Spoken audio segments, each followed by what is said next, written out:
Your parents again, is there anything that you would wish that they knew when you were younger?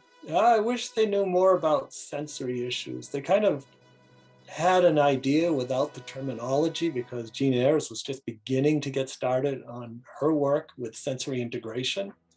And an example of where this caused a challenge had to do with haircuts. Many autistic people have difficulty with haircuts. And for some, it's the light touch. For others, it's the sound of the buzzers. For others, it's the smell going into the barber shop. Well, we did haircuts at home. For me and for many others, I would complain that haircuts hurt. Well, hair has no nerve endings, so it doesn't make sense. However, if you realize that when hair gets cut, each strand gets a little tug along the way, and some people feel it more than others. And that's exactly what the problem was. And no amount of explaining as well as a 6-year-old autistic kid could explain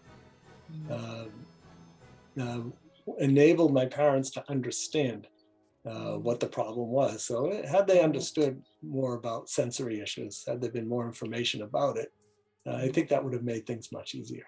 Yes, and that I'm so happy that there is such a focus now on sensory Oh, sure. integration therapy and just finding out what your child is hypo or hypersensitive towards.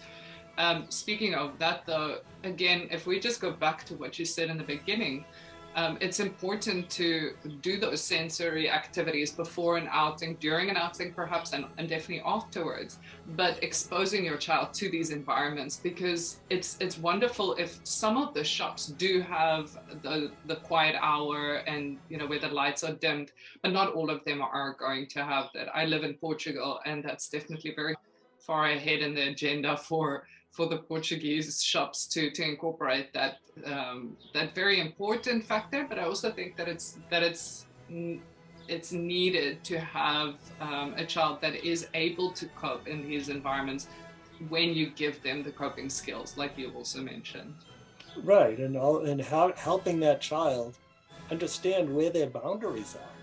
So, for Yes. example, it's probably not a good idea to wear ear protection all the time because then the ears will become even more hypersensitive. Yes. But to have a set of ear protection that a child can carry with them and fully trust that you as the adult are not going to suddenly take it away.